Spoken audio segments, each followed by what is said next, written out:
For our homework assignment this week, we're going to be adding 2 additional characters into this project file. So we're going to have 3 balls bouncing inside of the scene.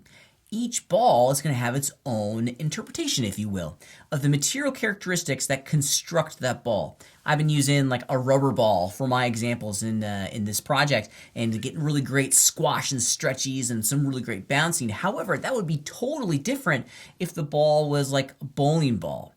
So you need to determine what your 2 other material characteristics are going to be. So you can do the rubber ball, a bowling ball, a ping pong ball, a beach ball. I mean, there's 1,000 different choices, but each of the balls needs to look a little bit different. The spacing in between the keyframes are going to be different.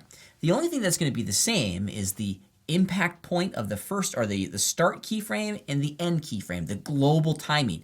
How the ball bounces in between those two consistent elements is going to be determined by your understanding, your application of weight, gravity, squash and stretch, timing, and spacing. It's a really great way for us to reapply and master these skills. So let's look at how we can bring in a couple additional character models into this project file so that we can add 2 more animations of our balls. So the first thing that we need to do is that we need to make sure that we do a file save as. You cannot work in the start file anymore. So I always do like animation 302, module 3, bouncing ball version 1.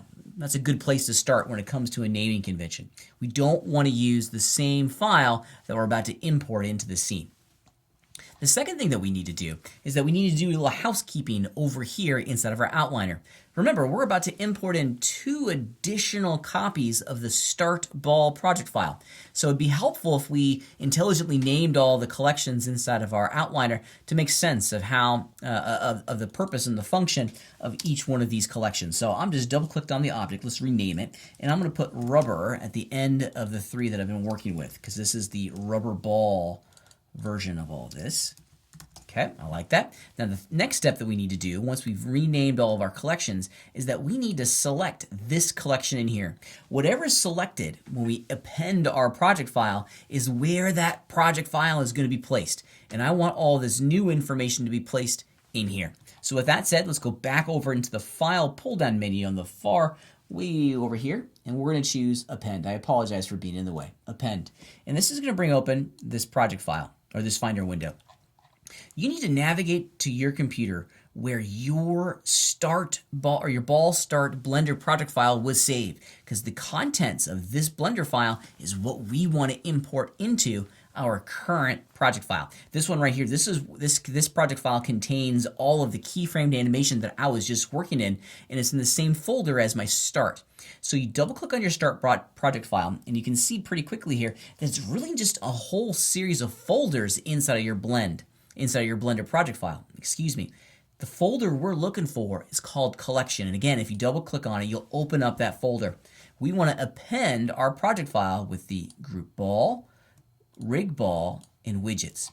With those 3 selected, we can hit the append button in the lower right hand corner of this popover, and then dun da da da, check it out. Look at your outliner. We've just added a new version of that rig into our outliner. So here they all are. Here's the group ball, rig ball, and widgets. Let's just name these real fast. Let's just put bowling. There we go. And then finally, that way I don't get confused, nor does the computer get confused. I have all 3 of these are available to us. Now for the widgets, these are the global icon or the global object that determines the shape of our control surfaces. You can turn the visibility of those off and the selectability of those off. And now we're ready to rock and roll. Let's go back to the first frame of my animation, and look, there it is. There's our new guy just sitting at the origin of our scene, which is pretty great. Now, if you go back in time a little bit, one of the things that I mentioned before when it came to working with our control locators is that I mentioned that if we were to leave the master control alone, and we didn't put any keyframes on the master control, it would maybe provide us with a beneficial edit point later on in the future. And this is a really great example of this. I want to move the animation that I just created to the left of the origin of the scene. Well, let's turn off a couple things. I'm going to turn off the visibility of the objects that I was just imported in, and check it out. I can move. Let me turn off the ground plane so you guys can see what I got selected. I got the master controller for my animation selected.